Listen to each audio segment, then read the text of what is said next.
Mo money, mo problems. That is at least for defensive coordinators across the league. Justin Jefferson just got paid. Live from the Anajar and Levine Accident Attorney Studios. The man your man could smell. Theo Dorsey is theoretically speaking. But are you a different animal and the same beast? What does that mean, Kobe Bryant? Streaming live on YouTube. Here's Theo Dorsey. Well.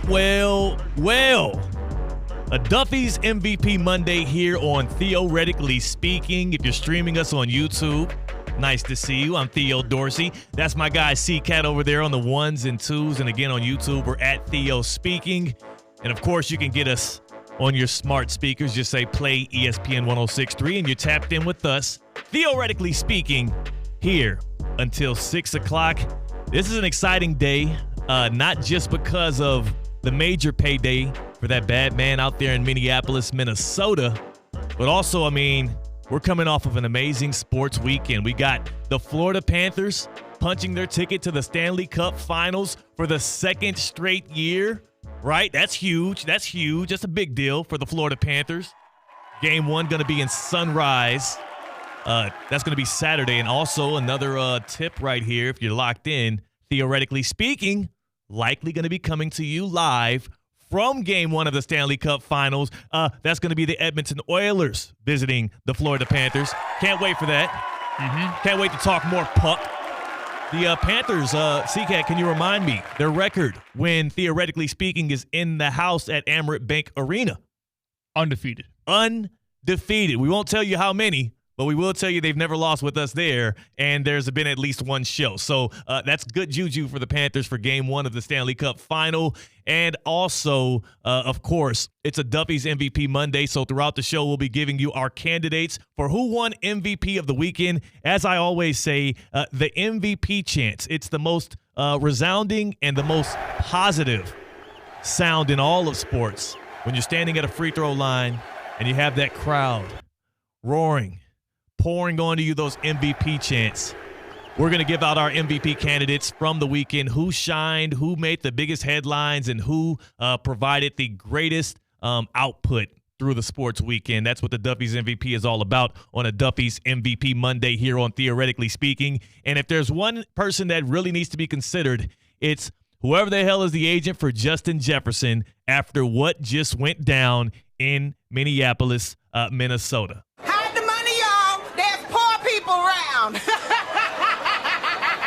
With your broke ass.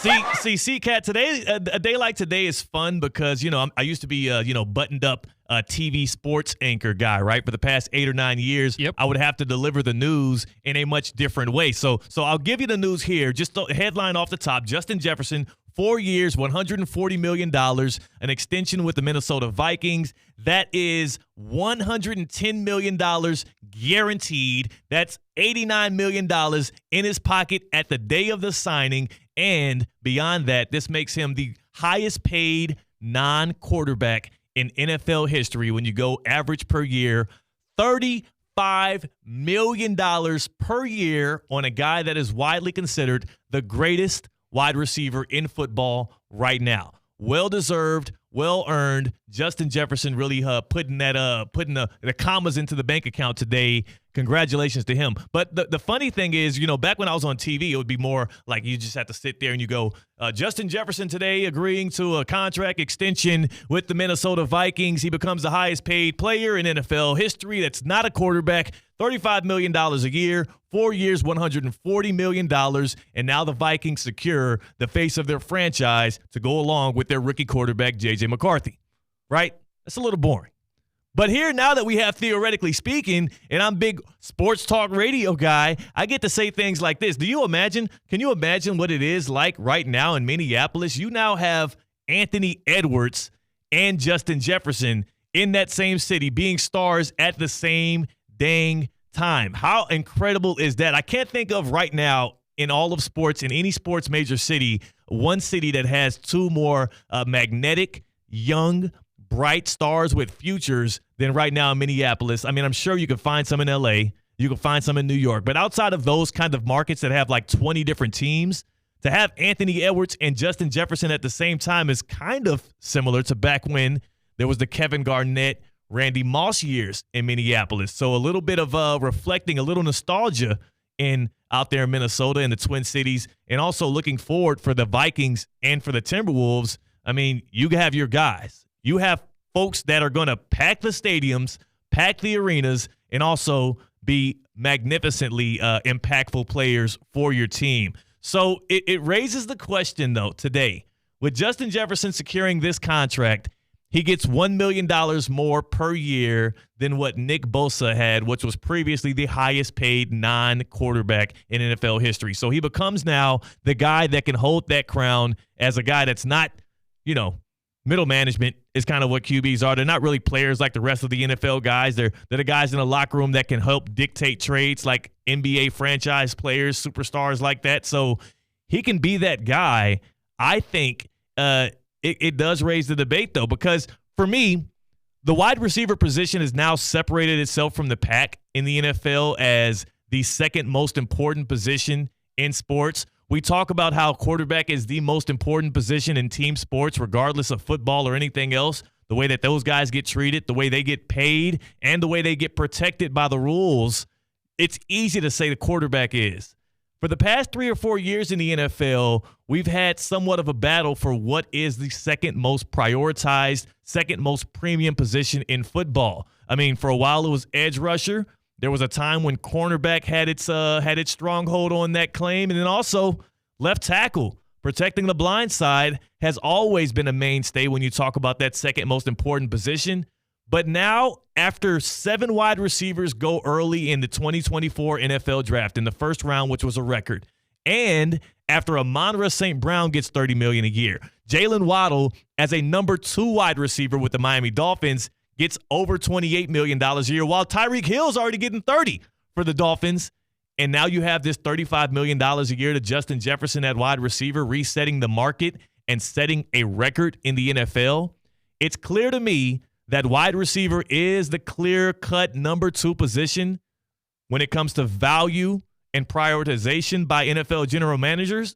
And Justin Jefferson is the clear-cut best non-quarterback in the NFL. And that's where we tip things off. Who do you think is the best non-quarterback in the NFL today? Justin Jefferson just got paid like he is. I ask you if you have a better solution. You can ask on a running back, right? Christian McCaffrey is one of those that I keep getting on social media as a guy that can actually move the needle when it comes to winning more than a guy like Justin Jefferson in someone's opinion. Maybe you think it's an edge rusher.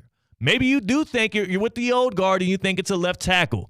But who is the best non-quarterback in the NFL today, and how is it not Justin Jefferson? 888-760-3776, 888-760-3776. That's the number to call in on the Baptist Health Hotline. Are you experiencing foot and ankle pain and need to see an expert in the field? Baptist Health Orthopedic Care has a team of foot and ankle orthopedic surgeons and specialists who are regarded as leaders in their specialty. Visit baptisthealth.net/ortho to learn more today. Baptist Health Orthopedic Care combines its resources of experienced physicians and leading-edge treatments and technology to provide advanced orthopedic, foot and ankle, joint replacement, spine, and sports medicine care.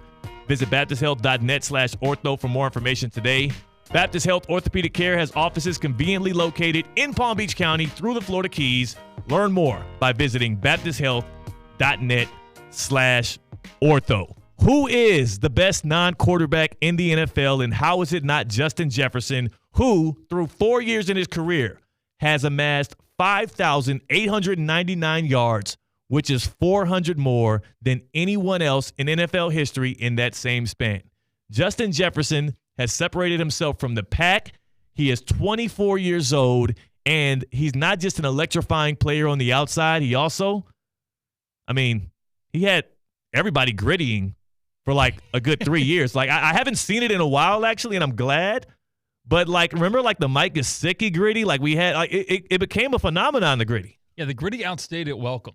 Like, the gritty lasted for maybe 4 years, Crazy. And 3 of those were too long, all because of Justin Jefferson. Like, there's always fads in the NBA, the NFL, or sports in general. Like, I remember when Cam Newton had the year where he had everybody dabbing. And the dab was such a smooth move. Like, I used to love hitting that one in the club here and there. Like, but look at how you just laughed it off. Yeah. The dab was so smooth. You hit the dab in the club? I thought it was more like an internet joke. No. It became a joke once, You're talking about the dance move, the dab, right? Yes, the dab. Okay. The dab. I'm not going to do it. I refuse to do it. Do it right now. Okay, I'll do it. You want to hit the dab? You know I want to do it. Okay, if you're watching on YouTube, at Theo Speaking, I'm going to hit the dab. This will be the last time in my life. I am 31 years old. I have a grill and an apron. I am past this point in my life, but since C-Cat cued me up to do it. What's the song you dab to? You really can dab to any song. It's kind of Okay. like a punctuation that you hit on the beat. You know what I'm saying? So do you want to give me some music here? Do we have anything in here? All right. Give me, let's see. What do we have on top? On tap right here. I'm going to give my dab. You have time to get, okay. Yeah. You do a dab to the left or the right? I can do a little bit. I'll get it to the right. Am I in frame? Yeah, you're in frame. Okay, I'm doing a dab here. This is not good for radio, but it's great for YouTube, at Theo Speaking. Oh, it's gross. That was pretty good. If you haven't seen the dab, you're tucking your forehead into your elbow. It's a bad dance, right? It became a little bit too, let's just say, gentrified, and that's the same thing that happened to the gritty. All right, when we started doing purposefully bad gritties, when grown adults, I think it was Adam Schefter. Oh. Adam Schefter got ahead of the gritty. It became something that outgrew its original intention and its purpose. And the dab, though, if you remember, it only lasted that one MVP Cam year before it died out. The gritty lasted like a solid 2.5 seasons. Because no one stepped up and replaced it. Yeah. Like, we're looking for something, right? We're not hitting the folks anymore, but the gritty came in to replace the folks. Hitting them folks was actually kind of hard, too, bro. That was another good one. See, but the thing is, C-Cat, you're laughing it off. Like, I remember when these things were very fun to do, and they were really enjoyable, and it was a community. And then it just became, when it gets too mainstream, bro, like, it gets a little ugly. But who is the best non-quarterback in football? Am I off base right here by going Justin Jefferson? We're going to bring in Mike Tannenbaum here, a former NFL GM and current NFL insider for ESPN and for Theoretically Speaking. He'll give his opinion on this. But C-Cat, as you look around the league, you have your Nick Bosas of the world. I even had somebody submit to me on Instagram that Josh Allen was The best non-quarterback? Maybe they're talking about the Josh Allen on the Jaguars. I don't know. He had a major payday this offseason. Maybe it's because he runs and makes himself he puts his body in harm's way like you wouldn't expect a quarterback to do. But his name was floated as well. When you think about best non-quarterback in the NFL right now, C-Cat, first name that comes to mind. Easily Micah Parsons, because he could play anywhere not in the secondary on defense and hold his own at his position. I think Micah Parsons, hands down, is the best non-quarterback football player in the NFL. Now, the pushback to the Micah Parsons conversation is how little he's come up in Cowboys playoff games since he's been in the league. And you can't obviously blame a win or a loss in the NFL in the playoffs on an edge rusher, but when you are the best player on your team and you're the best defender out there on the field, and every time you step out there, you should be the guy that the offense or the defense is game planning against, you expect him to put up better numbers in the playoffs. He hasn't done that so far, but he is young in his career, and he is an absolute monster when he is on. I guess so, but I think that was almost an entire organizational failure, really, with the Cowboys in all of those playoff shortcomings where you can't really point at your guy on the edge like you can your quarterback when blaming a loss on him. Well, we know that Justin Jefferson has never been the reason for a loss for the Minnesota Vikings. In fact, he's powered them to wins in spots where it looked impossible. We were talking before the show, C-Cat, about that immaculate catch he had against the Bills on that fourth down that we think maybe is the greatest catch in NFL history if you take out context of playoffs and whatnot.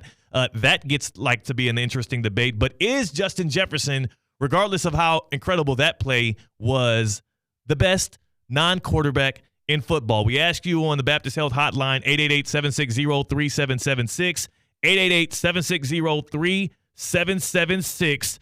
Who's the best non-quarterback in the NFL on this Duffy's MVP Monday? And now, one thing about the NFL contracts that's so funny to me, too, is people are kind of getting all over their skis and they're getting excited and whatnot that Justin Jefferson's getting 4 years and $140 million. Like, that's Jordan Poole money in the NBA. That's like role player negative on the plus-minus box score sheet money in the NBA. Jordan Poole was top 5 in one category this past year for the Washington Wizards. If you don't know who Jordan Poole was, the former Golden State Warrior who went to the Wizards and signed a big 4-year, $140 million contract. He was top 5 in, lowest field goal percentage. No. He was like 50-something in scoring, and all he was known for in Golden State was being a bucket getter. That dude has a 4-year, $140 million contract in the NBA, whereas Justin Jefferson, who is maybe en route to becoming, if not the best receiver of all time, like a top 5 guy at that position, same contract. And you ask me if the NBA or the NFL is the tougher sport to get into, I guarantee you if Justin Jefferson or anybody of his likes could play basketball instead of football, they would sign up today, immediately. It's a hard argument to combat. Yeah. I'll put it that way. Duffy's Sports Grill MVP Monday today. Who is the MVP of the weekend? And as we talk about Justin Jefferson and how much money he just put into his bank account, my first candidate for the Duffy's MVP of the weekend, it actually goes to a league that is searching to try and pocket more bills as well. I'm going, not the NBA. Not the NBA. You got the WNBA music on here? I don't have the WNBA music on here. We're talking WNBA right here. How about I get the MVP chance? Let's get some MVP chance in here. My first Duffy's MVP candidate, the Chicago Sky guard, Kennedy Carter. And if you don't know who I'm talking about, it's probably because all the headlines just say Caitlin Clark when coming to the flagrant one foul that Kennedy Carter committed on Caitlin Clark on Saturday in the Commissioner's Cup when the Fever beat the Chicago Sky 71-70. Why do I give it to Kennedy Carter? Why do I give it to a player who did a non-basketball play and a foul that was egregious, but it wasn't as big of a deal as everybody's trying to polarize you about? Well, specifically for one reason. It has us all talking about the WNBA. And isn't that the point in the first place? C-Cat, if I told you that the Indiana Fever came into the game with, 2 wins, would that have even rang a bell? When's the last time we talked Caitlin Clark or the WNBA since her debut?